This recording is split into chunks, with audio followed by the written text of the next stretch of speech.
Chapter number 33 तक हमने complete कर लिया है। वहां तक हमने सब क्या देख लिया, अरिष्टों का वर्णन जो है हमने कंप्लीट कर लिया है। अब हम एंटर करेंगे 34 चैप्टर में, जो कि है युक्त सेनीय अध्याय। तो नाम से ही पता चल रहा है, युक्त सेना यानी कि शत्रुओं को जीतने वाली इच्छा रखने वाला, सेना से युक्त, जिसके पास सेना है, राजा, वो राजा, उसकी रक्षा जो है वैद्य ने करनी है। ठीक है, कैसे कैसे करनी है वो सब आगे बताएंगे ये। अब क्या कह रहे हैं, राजा मंत्रियों सहित विशेष रूप से किससे उसको रक्षित करना है, विष से उसको रक्षित करना है। तो उसकी जो मैक्सिमम चीजें हैं, उसकी खाने वाली, उसके बैठने वाली, ये सब चीजें जो है विष से व्याप्त हो सकती हैं, कि कोई इसको विष से दूषित कर सकता है। तो राजा की हमें रक्षा किससे करनी है, मेनली विष से करनी है। आगे क्या कह रहे हैं, शत्रु राजा का मार्ग जो है, जल जो है, जो पीने वाला जल है, छाया, भोजन, हाथी, घोड़े, घास, जलाने की लकड़ी, कंडे के विष, ठीक है, सब कुछ जो है विष से दूषित हो सकता है। तो जो वैद्य है हमारा, उसको क्या है, उसके लक्षणों का ज्ञान होना चाहिए। ठीक है, और उसका पूरा प्रॉपर उसको नॉलेज होना चाहिए, ताकि उनका शोधन कर सके। ठीक है, तो विष के बारे में हम सारा कहाँ पढ़ेंगे, कल्प स्थान में आगे पढ़ेंगे। ठीक, अब आते हैं कोटेशन नंबर 6 पे। क्या कह रहे हैं यहाँ पे, एकोत्तरम ऋतुम शत अथर्ववर्णा प्रचक्षते, कि अथर्ववेद को जानने वाले वैद्य कितनी मृत्यु मानते हैं, 101 मृत्यु मान रहे हैं। कितनी मृत्यु मान रहे हैं, 101 तरह की मृत्यु होती है, जिसमें से सिर्फ एक ही है जो काल मृत्यु होती है। ठीक है, एक ही है जो काल मृत्यु होती है, बाकी 100 क्या है, वो आगंतुज मृत्यु है। ठीक है, तत्रैक काल संयुक्त शेषा आगंतुआ स्मृता। ठीक है, बाकी सारी कैसी है, आगंतुज मृत्यु है। तो एक ही है जो काल मृत्यु है। ठीक, अब आगे क्या कह रहे हैं, रस विशारद वैद्य, मंत्र विशारद पुरोहित, वात आदि दोष को जो जानते हैं, अभिघात, अभिचार, अभिशाप, अभिशंग, विष, इन सबको जो आगंतुक कारणों को जो जानते हैं, ठीक है, उनसे, उन कारणों से मृत्यु होती है। तो इससे क्या करना है, हमें राजा की यत्नपूर्वक रक्षा करनी है।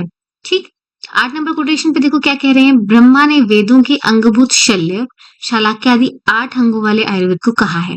तो जो आत्मज्ञानी वैद्य है, वो उसके अकॉर्डिंग चिकित्सा कार्य करे। ठीक है, तो यहाँ लिखा है ब्रह्मा वेदंग अष्टांग आयुर्वेद भाषिते। तो ब्रह्मा जी ने क्या बोला, अष्टांग आयुर्वेद बताया है, तो वैद्य को उसको प्रॉपर जानकर चिकित्सा कार्य करना है। ठीक, 9 नंबर कोटेशन पे देखो क्या कह रहे हैं, राजा की व्यसनी कुमार्गी होने से क्या हो जाएगा, जो ब्राह्मण आदि सारे वर्ण हैं, वर्ण का शंकर आ जाएगा, धर्म यज्ञ है ना, इनका विनाश हो जाएगा। ठीक है, और प्रजा कैसा हो जाएगा, प्रजा का क्षय हो जाएगा। ठीक, कि ये सब यहाँ पे जनरल सी चीजें हैं, जनरल सी चीजें बताई हैं, याद रखने वाली चीजें आगे हमें मिलेंगी। और क्या कह रहे हैं, साधारण मनुष्य राजाओं के शरीर में समानता होती है, बॉडी तो दोनों की सेम है, साधारण मनुष्य की भी, राजा की भी। बट राजा क्या करते हैं, वो आज्ञा, दान आदि सत्कर्म में लगे रहते हैं, धन का त्याग करते हैं। ठीक, क्षमा, धीरज, ये अमानुष या दैविक पराक्रम उनमें होता है, बहुत स्ट्रांग रहते हैं। ठीक है, इसलिए क्या होता है, उनकी वाणी भी कैसी शुभ है, मन कर्म कल्याण चाहने वाला है। ठीक है, इसलिए उसके शरीर के रक्षण की चिंता चिकित्सक को करनी चाहिए। ठीक, आगे क्या कह रहे हैं, यहाँ पे जो सब कुछ बताया है, ये वैद्य के बारे में बताया है, कि वो कैसा होना चाहिए, राजा के निवास के पास ही रहे वो, साधनों से सहित रहे। ठीक है, सारे उसके पास मेडिसिन और उपकरण सारे होने चाहिए। ठीक है, इस तरह से यहाँ पे बताया हुआ है। आगे देखो, अब यहाँ पे आती है बात किसकी, यहाँ पे 4 हमारे पाद बताए हैं, वैद्य, व्याधि उपसृष्ट, किसको कहा है, व्याधि उपसृष्ट इस रोगी, जिसको व्याधि है, व्याधि से उपसृष्ट है जो, वो है रोगी, भैषज है, परिचारक है। ठीक है, तो एति पाद चिकित्सा, यही जो है चिकित्सा में, चिकित्सा के साधन है। ठीक है, तो यहाँ पे क्या है, वैद्य के बारे में सबसे पहले कहा है, फिर व्याधि उपसृष्ट रोगी के लिए कहा है, फिर भैषज और फिर परिचारक की बात की है। तो आगे क्या कह रहे हैं, वैद्यहीन त्रय पादा गुणवंतो अप्यर्थ का, वैद्य से रहित 3 पाद जो हैं वो गुणयुक्त होने पर भी निरर्थक हो जाते हैं। उसके एग्जाम्पल में यहाँ बहुत सारी चीजें दी है, कि हमारे पास वैद्य ही नहीं है और बाकी 3 पाद अवेलेबल है, रोगी है, भैषज है, परिचारक है, तो बिना वैद्य के वो क्या है, निरर्थक है। ट्रीटमेंट कौन करेगा, ठीक है, कौन उसको भैषज देगा, रोगी को कौन सी भैषज लेनी, कैसे बताएगा, परिचारक को कौन गाइड करेगा कि क्या करना है रोगी के साथ। ठीक है, वैद्य नहीं होगा तो वो सब बात क्या है, निरर्थक है। ठीक, अब इसके लिए एग्जाम्पल इन्होंने दिया है कि जैसे यज्ञ में बैठे हैं और उपाध्याय ही नहीं है, यज्ञ कराने के लिए उपाध्याय ही नहीं है, तो उसके बगैर क्या है, उद्गाता, सामवेद का गायक, ऋग्वेद, ब्रह्मा, ये सब निरर्थक हो जाते हैं। ठीक है, इसी का एग्जाम्पल यहाँ पे दिया है। वैद्य क्या करता है, रोग रूपी समुद्र से पार लेके जाता है, ऐसी कहानी यहाँ पे कही है। अब हम जो मेन इसका इंपॉर्टेंट वाला पॉइंट है 11 19 और 20 नंबर कोटेशन पे यहाँ पे देखते हैं। यहाँ पे क्या है, वैद्य के गुण बताए हैं, आगे व्याधि उत्सृष्ट के रोगी के गुण बताए हैं, आगे औषधि के गुण बताए हैं और परिचारक के गुण बताकर ये चैप्टर खत्म किया है। तो यही हमारा याद करने वाला है पॉइंट। ठीक, क्या लिखा है इसमें, कैसा होना चाहिए वैद्य, तत्व अधिगत शास्त्रार्थ हो, दृष्ट कर्मा होना चाहिए, सब कुछ देखा होना चाहिए, स्वयं कृति। तो स्वयं क्या है, उसने सब कुछ कर्म किया है, और क्या है, शास्त्र को अच्छे से पढ़ा है। और कैसा होना चाहिए, लघु हस्त होना चाहिए, ठीक है, फाइन उसकी मूवमेंट होनी चाहिए, शुचि होना चाहिए, क्लीन होना चाहिए, शूर होना चाहिए, शूरवीर होना चाहिए, ठीक है, डरने वाला नहीं होना चाहिए, सज्जो उपस्कर भैषज, सब कुछ उसके पास अवेलेबल होना चाहिए, भैषज सामग्री जो है, ठीक है, सब उसके पास अवेलेबल रहना चाहिए। प्रत्युत्पन्न मतिर धीमान, ठीक है, क्विक डिसीजन लेने की एबिलिटी उसके पास होनी चाहिए, कब कौन से हमने किस चीज का कौन सा प्रोसीजर करना है ये उसके पास पता होना चाहिए। कोई एकदम इमरजेंसी कंडीशन आती है तो कैसे होनी चाहिए उसकी मति, प्रत्युत्पन्न मतिर धीमान, ठीक है, एकदम उसको डिसाइड करना है। व्यवसायी होना चाहिए, ठीक है, उसको व्यवसाय भी करना आना चाहिए, विशारद होना चाहिए यानी कि अपने काम में दक्ष होना चाहिए, और सत्य धर्म पर मेन जो है क्या है, सत्य और धर्म में वो तत्पर रहना चाहिए। ये हमारे 12 गुण दिए हैं, किसके दिए हैं, वैद्य के गुण दिए हैं। ठीक, तत्वाधिगत शास्त्रार्थ होना चाहिए, दृष्टकर्मा होना चाहिए, स्वयं उसने काम किया हो, लघु हस्त हो, शुचि हो, शूर हो, सज्जोपस्कर भैषज हो, और कैसे होनी चाहिए उसकी मति, प्रत्युत्पन्न मति धीमान। ठीक, रोगी के लिए अब क्या कहते हैं, रोगी के पास हमारे पास कैसा रोगी होना चाहिए, आयुष्मान होना चाहिए, जिसकी आयु बची हो, सत्ववान होना चाहिए, सत्व हो, अपना ट्रीटमेंट करवा सके, साध्य होना चाहिए उसकी व्याधि, द्रव्यवान होना चाहिए, ठीक है, मनी भी उसके पास होना चाहिए या फिर उसके पास साधन जो है वो अवेलेबल होने चाहिए।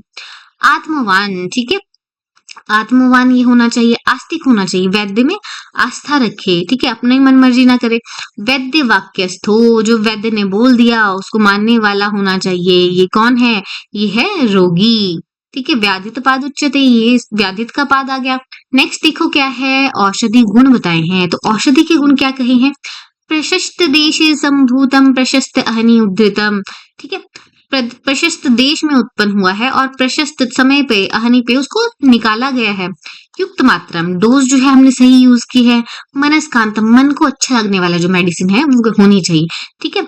गंध वर्ण रसान्वितम, गंध और वर्ण उसका जो है और रस जो है वो उससे परिपूर्ण हमारी जो मेडिसिन है वो होनी चाहिए, ठीक है। अगर अच्छी ही नहीं लगेगी कि मनस्कांत नहीं होगी तो क्या करेगा रोगी, खाएगा ही नहीं उसे, ठीक, कंप्लायंस ही नहीं होगा। नेक्स्ट देखो क्या है, दोष घ्न, दोष को कम करने वाली होनी चाहिए। अग्लानी कर, ठीक है, ग्लानी उत्पन्न ना करे कि वो खा पाए, रोगी जो है उसको मेडिसिन को औषध को खा पाए। अविकारी होनी चाहिए, कोई और विकार उत्पन्न ना कर दे, ठीक है। तो ये जो है मेडिसिन के गुण है। और क्या लिखा है लास्ट में, समीक्ष दत्तम काले, ठीक है, जिस काल में उसको देना है उस काल में दी गई होनी चाहिए, ठीक है, योग्य समय पर दी हुई होनी चाहिए। जो मेडिसिन है उसके ये 8 गुण यहाँ पे बताए हैं, ठीक है। कैसा है, प्रशस्त देश में उत्पन्न हो, प्रशस्त आहारी में उद्धृत किया गया हो उसे, युक्त मात्रा में इसको लिया गया हो, मनस्कांत, मन को अच्छी लगने वाली हो, गंध वर्ण रसान्वित होनी चाहिए, दोष घन होनी चाहिए, ग्लानि ना करे, विकार ना करे, और सही समय पर दी हुई जो औषध है वो गुणकारी होती है। नेक्स्ट देखो परिचारक के गुण क्या कहे हैं। परिचारक कौन हुआ, हमारा नर्स हुआ, ठीक है। तो कैसा कहा इसको, स्निग्ध होना चाहिए, ठीक है, जो हमारा रोगी है उसमें कैसा स्नेह रखने वाला हो। अजुगुप्सु हो, कि बहुत ही जैसे वमन किसी को आ रहा है, किसी को वेग आ रहा है वमन मल मूत्र का, या ब्लड देख ले रहा है वो, ठीक है, तो वो जुगुप्सु नहीं होना चाहिए, उससे चिढ़ करने वाला नहीं होना चाहिए, घृणा करने वाला नहीं होना चाहिए। बलवान उसको होना चाहिए, ठीक है, युक्त होना चाहिए, यानी कि बलवान होना चाहिए और युक्त होना चाहिए, ठीक। और क्या है, व्याधित रक्षणे, व्याधित की रक्षा करने वाला, रोगी की रक्षा करने वाला ये होना चाहिए। और क्या लिखा है, वैद्य वाक्य कृत शांत, वैद्य वाक्य कृत शांत, जो जो इंस्ट्रक्शन उसको वैद्य दे उसके अकॉर्डिंग वो रोगी की सेवा करे, ठीक है। वैद्य वाक्यस्थ कौन होना चाहिए, जैसे जैसे वैद्य ने बोला है वो फॉलो करे, वो होना चाहिए रोगी, ठीक है। वैद्य वाक्य कृत शांत मतलब जैसा डॉक्टर ने कहा उसी के अकॉर्डिंग रोगी की सेवा करे, ये जो है कौन होना चाहिए, ये होना चाहिए परिचारक। ठीक है, तो यहाँ पे ये चैप्टर खत्म होता है। 34 चैप्टर छोटा सा चैप्टर है, युक्त सैन्य अध्याय। ठीक है, किसकी बात आई है, राजा के बारे में, राजा के कॉन्टेक्स्ट में कहा है, जिसके पास सेना है उसकी हमें रक्षा करनी है, राजा के लिए कहा है। कितनी तरह की मृत्यु बताई है, 101 तरह की मृत्यु बताई है। इसमें काल मृत्यु कितनी है, एक जो है काल मृत्यु है, बाकी जो है वो आगंतुक कारणों से मृत्यु होती है। ठीक, आगे फिर इन्होंने क्या बताया है, चतुष्पाद के बारे में बताया है, वैद्य व्याधि उपशिष्ट भैषज और परिचारक के लिए कहा है। वैद्य के बिना बाकी 3 पाद कैसे हैं, वो हैं गुणवंतो अप्य अर्थ का। ठीक है, वो निरर्थक हैं।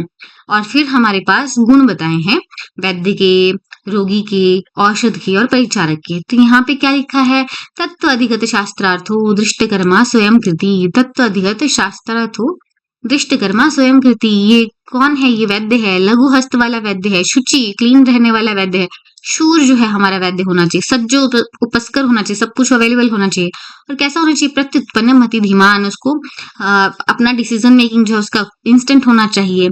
और क्या है, व्यवसायी होना चाहिए, विशारद होना चाहिए और सत्य धर्म पर होना चाहिए। ठीक है, सत्य और धर्म में तत्पर होना चाहिए। रोगी के गुण बताते हुए क्या कहा, आयु उसकी बची होनी चाहिए, आयुष्मान होना चाहिए, सत्यवान होना चाहिए, साध्य होना चाहिए। ठीक है, असाध्य की तो हम ट्रीटमेंट नहीं करते हैं। और क्या है, द्रव्यवान होना चाहिए, आत्मवान होना चाहिए, आस्तिक होना चाहिए, आस्था रखे वो वैद्य में। और वैद्य वाक्यस्थ होना चाहिए, वैद्य के कथन को मानने वाला होना चाहिए। नेक्स्ट देखो क्या लिखा है, औषधि के गुण क्या बताए हैं, प्रशस्त देश संभूतम, प्रशस्त अनिचोद्रतम, युक्त मात्रा में यूज करनी है। मनस्कांतम, मन को अच्छी लगने वाली होनी चाहिए। गंधवर्ण रसान्वितम, गंधवर्ण रस युक्त होनी चाहिए। दोष घन होनी चाहिए, अग्लानिकर होनी चाहिए, अविकारी होनी चाहिए। और समीक्ष दत्तकाल पे उसको सही समय पे दिया जाना चाहिए। नेक्स्ट परिचारक के गुण है, 6 गुण बताए हैं। कैसा होना चाहिए, स्निग्ध होना चाहिए, अजुगुप्सु होना चाहिए, बलवान होना चाहिए, बलवान युक्त होना चाहिए। और क्या, व्याधित रक्षणे, व्याधि से रक्षा करे रोगी की तन मन लगाकर। और वैद्य वाक्य कृत शांत होना चाहिए। ठीक है, वैद्य ने जो जैसा जैसा बोला है उसके अकॉर्डिंग रोगी की सेवा करे। ठीक है, तो यहाँ पे ये चैप्टर खत्म होता है, आपने इसको कंप्लीट कर लेना है। बहुत ही छोटा सा चैप्टर ये था।